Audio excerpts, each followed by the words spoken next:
Bom dia, irmãos, paz seja convosco. Vamos à nossa aula de número 165. Estamos estudando o livro do Apocalipse e, diante disso, estamos falando sobre as vozes dos anjos que João ouviu. A primeira voz, onde o anjo diz que vai ser pregado o evangelho até o final dos tempos, e a segunda voz que diz que caiu a Babilônia, nós vamos falar mais detalhadamente sobre isso mais para frente. E hoje nós vamos tratar da terceira voz. Então, pegue sua Bíblia, abra, livro de Apocalipse, capítulo 14, verso 9 a seguir. Tenha uma folha onde você pode anotar, né? Todos esses símbolos, essas figuras que nós estamos tratando, porque aí fica mais fácil para o seu entendimento. Espero que esteja gostando, curta, compartilhe, comente, né? Fale alguma coisa. Tenho ouvido muitos comentários, o pessoal está gostando muito dessa aula, porque é muito ilustrativa sobre o Apocalipse, mas explicado. Amém? Então vamos lá. Apocalipse capítulo 14, verso 9. A terceira voz.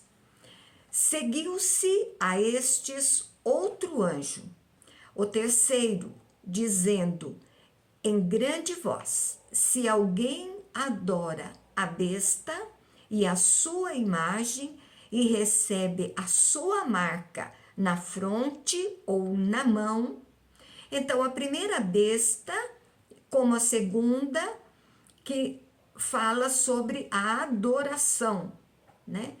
E ela quer adoração, claro que sim, né? Ela quer ser igual a Deus, receber toda a glória, toda a adoração. A marca é física ou comportamento das pessoas que desagradam a Deus.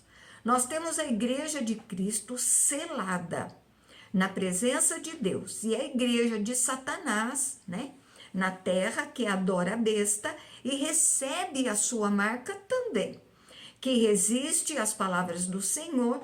Então esse anjo vai falar com essa igreja. Verso 10. Também esse beberá do vinho da cólera de Deus, preparado sem mistura do cálice da sua ira, e será atormentado com fogo e enxofre diante dos santos anjos e na presença do Cordeiro.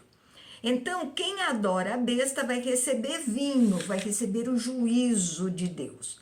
Cólera será ali um momento de tumos, que do grego, a ira baseada na justiça de Deus.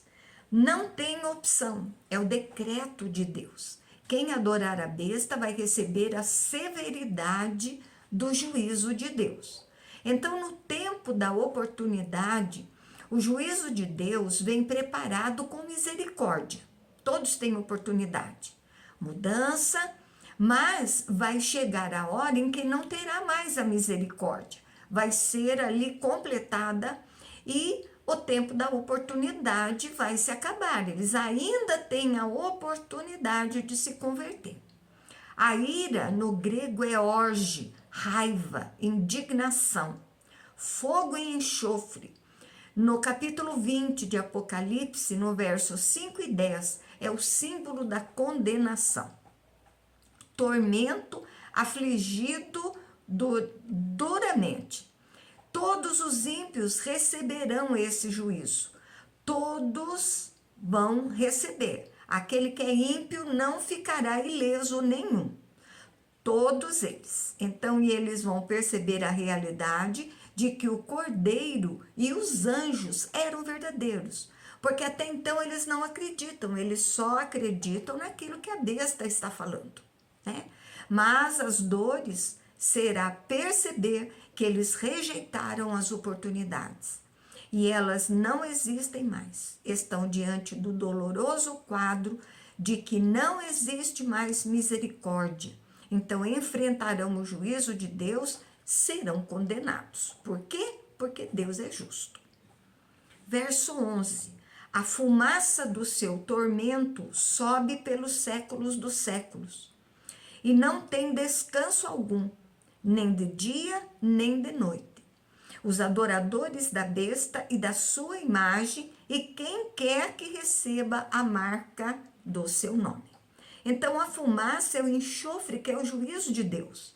E essa aflição vai durar eternamente, nunca mais sairão de lá. É uma condenação eterna, não terá fim. Assim como nós estamos esperando a vida eterna, né, com Deus no céu, no paraíso, eles terão ali a sua condenação eterna, né? Não vai ter fim. O foco do juízo de Deus é a separação da presença de Deus. A fonte de toda alegria é o Senhor. E na separação serão atormentados sem descanso. Os ímpios, o povo que rejeitou a Deus e adorou a besta e a sua imagem. Então, esses serão os condenados para esse juízo de Deus. Verso 12. Aqui está a perseverança dos santos, os que guardam os mandamentos de Deus e a fé em Jesus. Então, você percebe que os santos são todos guardados. Aqui está que os santos devem compreender que aqueles que os perseguem, eles não serão vitoriosos. Essa informação provoca força no coração dos cristãos. Serão honrados pelo Senhor. A besta não vencerá.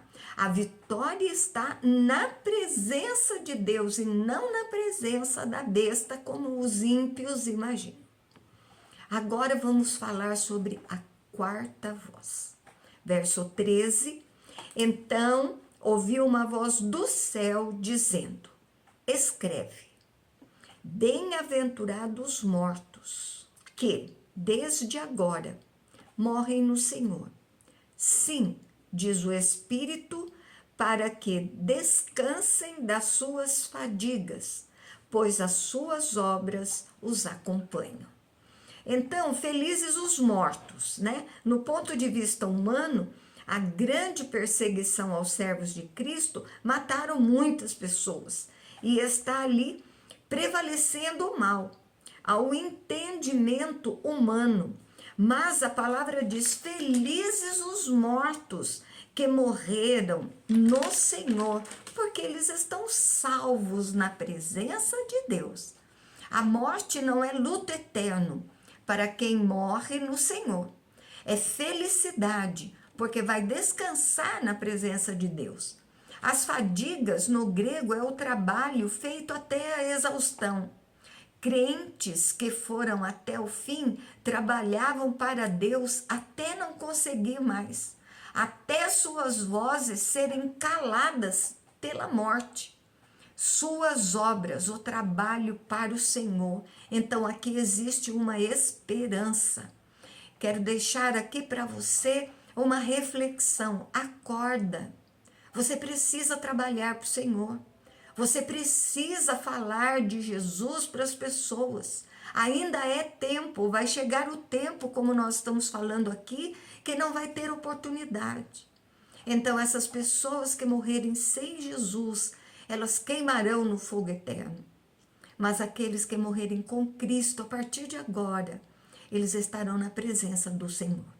Então, ali terão abundância, terão seus dias fartos, felizes, porque estarão ali adorando ao Senhor. Por quê? Porque creram em Jesus, andaram por sua palavra, obedeceram os seus ensinamentos.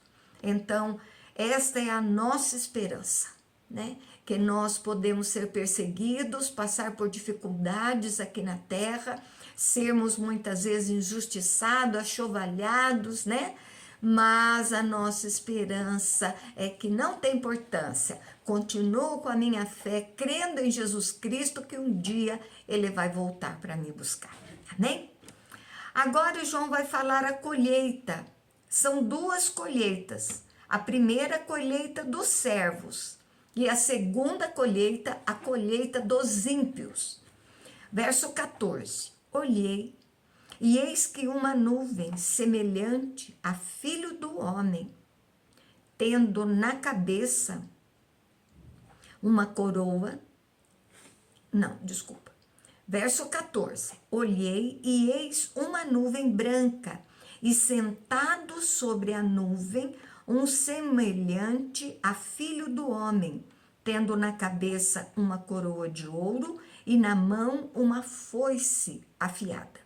Filho do homem é a designação usada por Jesus, né? Messias. A nuvem, lá em Marcos 14:62, Jesus fala de nuvens e relaciona sempre com a segunda vinda de Cristo. Em Atos 1, Jesus subindo entre as nuvens. Então, João vê a figura da segunda vinda. Olha que lindo. A coroa de ouro, símbolo do triunfo, do governo, símbolo da vitória. A foice é um instrumento cortante para colher o trigo, por exemplo. Então chegou a hora de colher, né? Está pronto para realizar o trabalho. O Filho do Homem está retornando. Verso 15. Outro anjo saiu do santuário, gritando em grande voz para aquele que se achava sentado sobre a nuvem: toma tua foice e ceifa, pois chegou a hora de ceifar, visto que a seara da terra já amadureceu. Então, é a quinta voz dentro da visão. Não temos anjo dando ordens para Jesus aqui, mas uma mensagem sendo proclamada, e ela ecoa por todo o céu. Então, ceifar é fazer a colheita. A plantação já amadureceu. A seara, o juízo de Deus. Então chegou o momento da vinda de Cristo, aqui o momento do arrebatamento. Verso 16, e aquele que estava sentado sobre a nuvem, passou a sua foice sobre a terra, e a terra foi ceifada. Então a verdade é expressada, ele realizou a colheita, passou a foice, levou os salvos. A vindima, uma colheita de uvas. Verso 17. Então saiu do santuário que se encontra no céu outro anjo, tendo ele mesmo uma foice afiada. Então o santuário representa a presença de Deus. E esse anjo, então, ele vai participar desse juízo que será derramado sobre a terra. É o julgamento.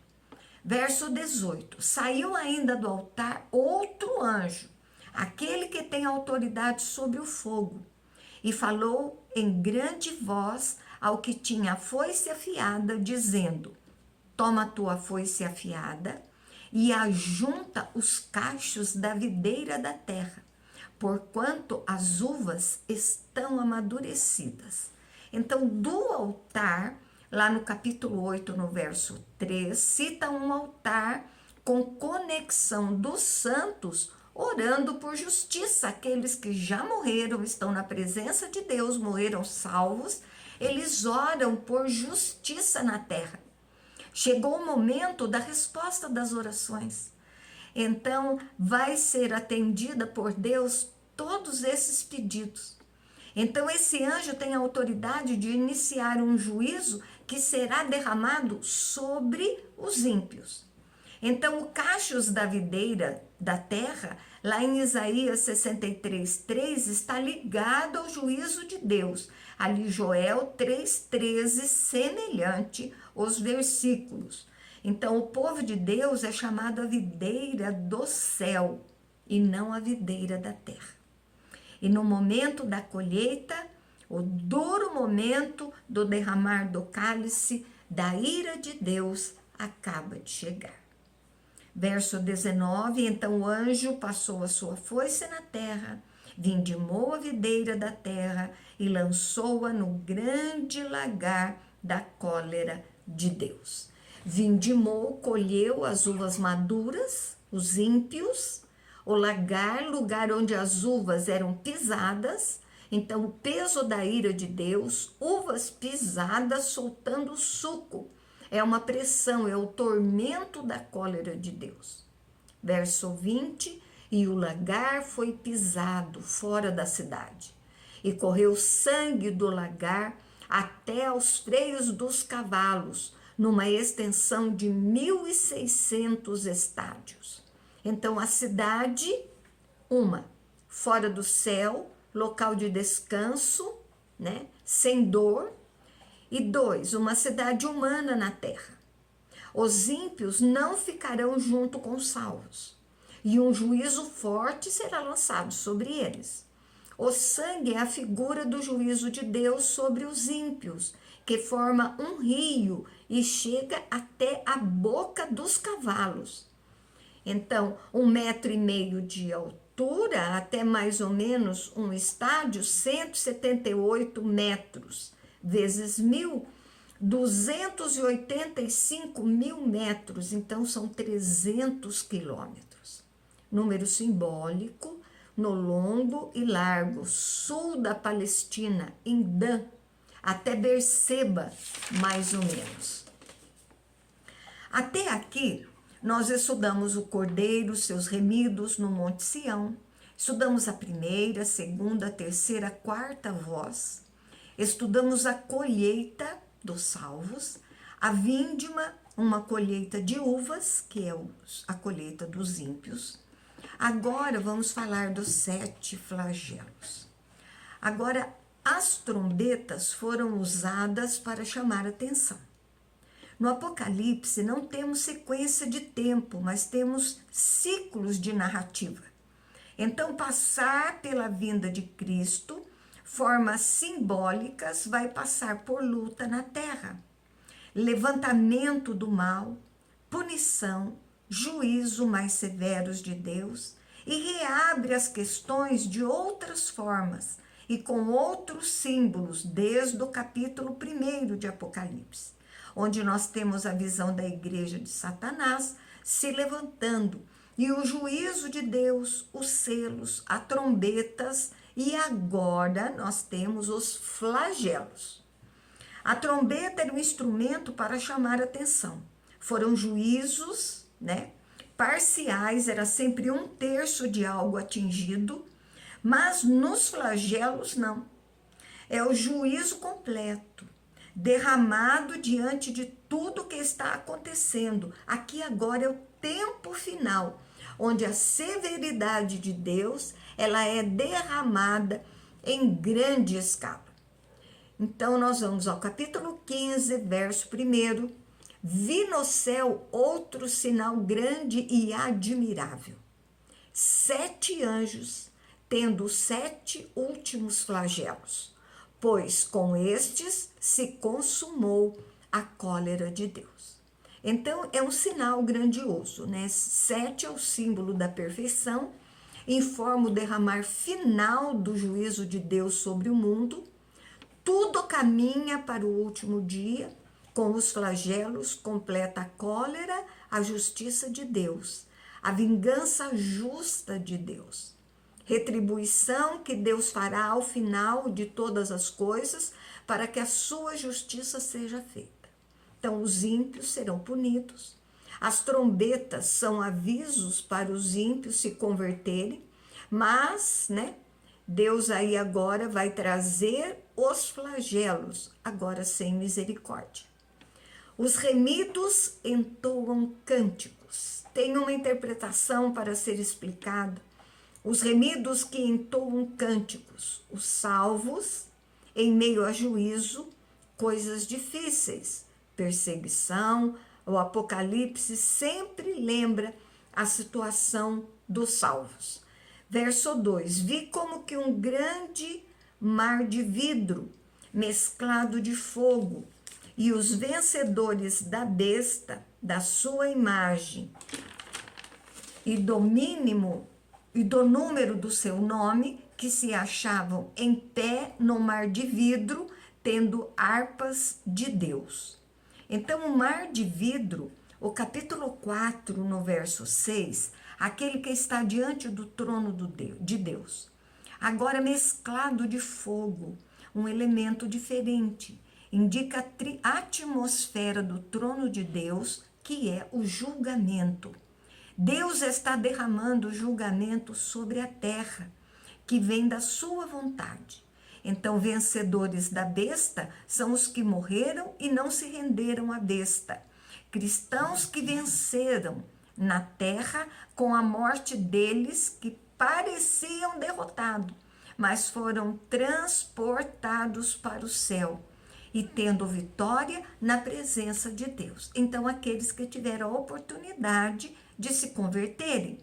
Os santos venceram a besta com todos os seus esforços e estão vivos, conscientes na presença de Deus, com harpas, que está ligado a louvores, símbolo de vitória, celebração, glorificação a Deus.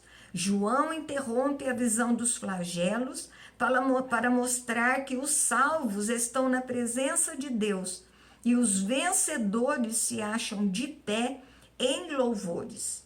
Os flagelos não são para os servos de Deus, são juízo para os ímpios. Verso 3. E entoavam cântico de Moisés, servo de Deus, e o cântico do Cordeiro, dizendo: grandes e admiráveis são as tuas obras, Senhor Deus, Todo-Poderoso, poderoso. Justos e verdadeiros são os teus caminhos, ó Rei das nações. Cântico de Moisés, né? O cântico de vitória, libertador, vitória de Deus sobre o Egito. Agora é a vitória de Deus sobre as hostes malignas e do mundo. Então é o cântico do Cordeiro, libertador, pleno Novo Testamento, morre para nos salvar na nova aliança. Então é o cântico, uma ideia de celebração. Os remidos reconhecem que Deus está no controle. Verso 4. Quem não temerá e não glorificará o teu nome, ó Senhor? Pois só tu és santo. Por isso todas as nações virão e adorarão diante de ti, porque os teus atos de justiça se fizeram manifestos. Então os salvos têm o temor, né? E glorificação como verdade. Eles perguntam: quem não fará isso? Os ímpios não temem o nome de Deus, mas quando chegar a última consequência do juízo, todo joelho se dobrará. E os que farão isso à força já perderam a oportunidade. Então se dobrará para a condenação. Mas os salvos celebrarão verdades grandiosas nesse cântico. Todas as nações, um grupo chamado universalista, pregam que no final todos se salvam, mas isso não é verdade. Não temos salvação universal. Existe uma clara distinção entre juízo, uma condenação de Deus aos ímpios, né? Todas as nações se refere a pessoas de todas as nações, povo de Deus. Pessoas de todos os tipos, sem preconceito. A justiça de Deus no céu, ela é celebrada. Agora Deus envia os flagelos. Não temos tempos claros, somente intervenções que apresentam salvos, seguros na presença de Deus, os santos, aqueles que reconheceram a Jesus como Senhor e Salvador e permaneceram assim até a morte e estão na presença de Deus no céu. 5. Depois dessas coisas, olhei e abriu-se no céu o santuário do testemunho.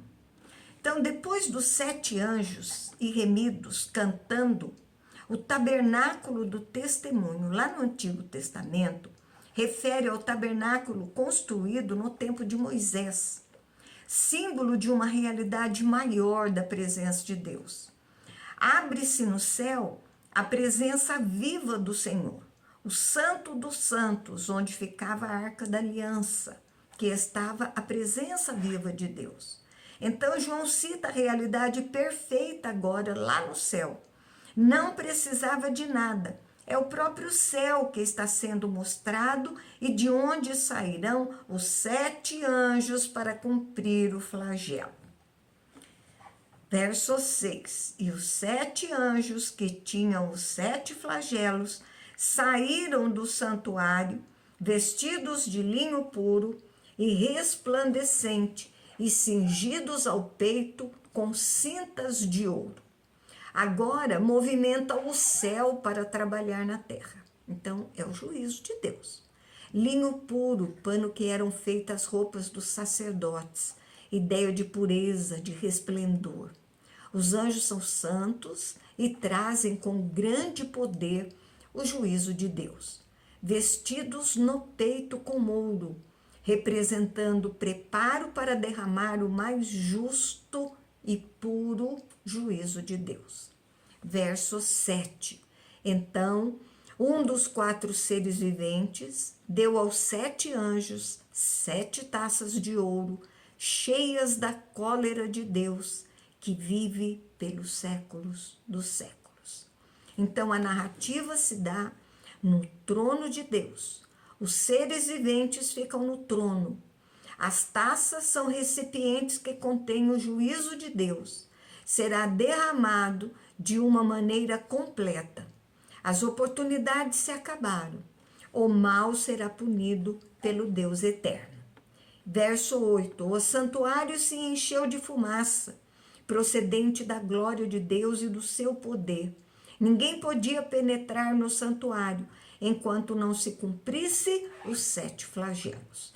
Então, em Êxodo 40, 35, ali parecido no tabernáculo, 1 Reis 8, 10 fala da fumaça da glória de Deus.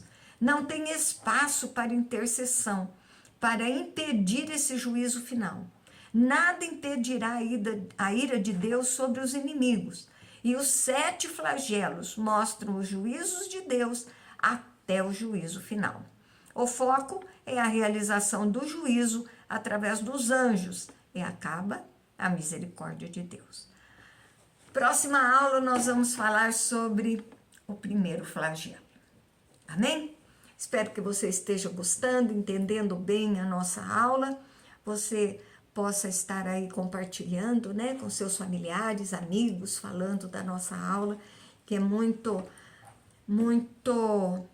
compreensível, né? Facilita muito para entendermos o Apocalipse, um livro muito figurado, simbólico, onde se torna complicado muitas vezes o nosso entendimento. Amém?